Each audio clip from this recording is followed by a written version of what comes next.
Get yourself a senator willing to rescue you from a foreign nation because your messy president wrongfully deported you. It's not something I thought I would be saying in 2025, but here we are. Democratic Senator from Maryland, Chris Van Hollen, will leave tomorrow to travel to El Salvador in an attempt to bring wrongfully deported legal resident Abrego Garcia back to the country after the Trump administration, in a administrative error, accidentally sent him, along with a lot of other people who didn't get due process, to a prison in El Salvador that we apparently pay for as taxpayers.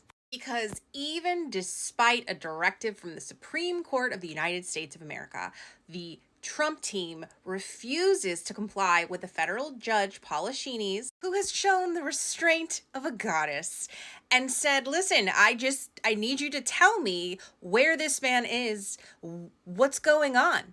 Is he okay? The DOJ is like, would you like to know? And she's like, yeah, bitch, I would. And I'm about to threaten you all with contempt. I have no tolerance for your gamesmanship. Stop playing games with this man's life. And everyone's getting deposed. Y'all are all sitting down and being interviewed by April the 21st. I want details, or I'm holding you all in contempt of court. That's the president of the United States, kids, and his staff. That's where we are right now. And part of the problem is that Donald's minions, people like Stephen Miller, are blatantly, intentionally misinterpreting the Supreme Court's ruling so that they can pretend like they're on the right side of things. Because, if they just lie to your face enough, you'll believe it.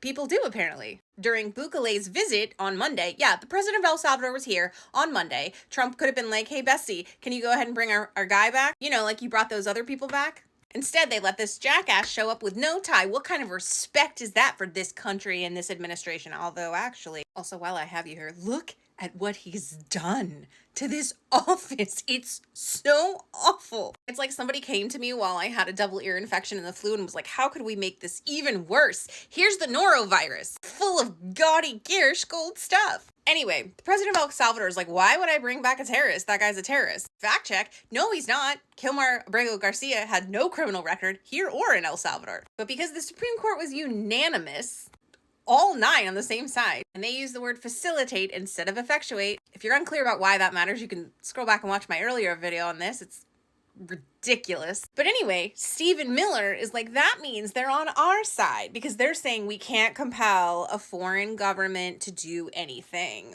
They don't have the power constitutionally to tell us that. And that part is true, technically. But also, he's right there. He's just there. Hey, we accidentally sent a guy on purpose that didn't have a criminal record. Can you send him back? Thanks so much. But they have no intention of bringing back Abrego Garcia. In fact, they're doubling down. Tom Homan's like, guess what? If he comes into port, we're just going to deport him somewhere else. Why would we bring back somebody who's just going to be deported again? Hey, buddy, because there are fucking rules. We live in a country with a constitution. What do you mean? God, it's like arguing with a 5-year-old, except for my 5-year-old has better sense of ethics and morality. You don't just get to do whatever you want. Oh, but that's right. It's the same guy that wants to imprison state leaders that are harboring illegal immigrants, or in this case, a legal resident of this country. He wants to send them to jail. So again, I'd like to talk to you more about fascism. I'd like to know how this is limited government in any context whatsoever, other than the opposite of that is true. Speaking of getting it wrong on purpose, Propaganda Barbie, KK Carolyn Levitt, was back at it. She was insisting that, in fact, Abrego Garcia is a terrorist because the president of El Salvador said so. Despite all of the facts that we have, the country he's been living in, the country that he fled to from the said country where he was going to face imminent harm. Yeah? Maybe we don't trust them. Maybe we trust our intel that says that he's not a threat. Yeah? Instead of just continually perpetuating lies about him that are not true, or even making up new rumors that are absolutely patently false. Like, she's just making up stuff now. Actual fiction in front of our faces. I mean, she's been doing that, but this is, even for Propaganda Barbie, this is intense. Meanwhile, Stephen Miller is just the most vile human being because he's like, all right, let's just say we honor it. Okay, fine. There is nothing in our law that says that we can't send him to Haiti instead, or Yemen, or Syria.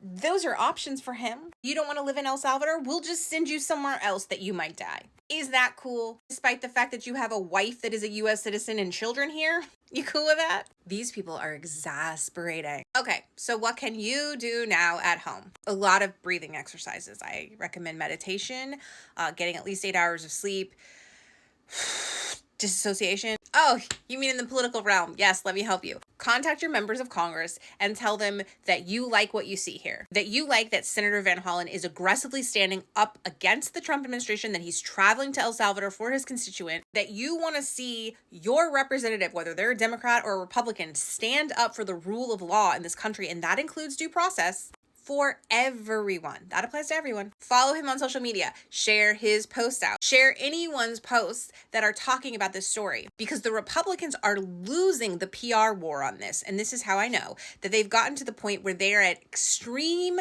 defamation of Abrego Garcia. They are making up lies about him because they don't have anything else. KK Carolyn said, "You would think we deported a candidate for Father of the Year." Babe, if you wrongly deport any person, I don't care if they're a parent or not, what are you talking about? That's not okay. Hang in there, people. We're only getting started. But if you're interested in helping to reclaim the Democratic Party, if you like what you see from candidates like Chris Van Hollen, talk to me about the reformers. We'd love to have you on the team.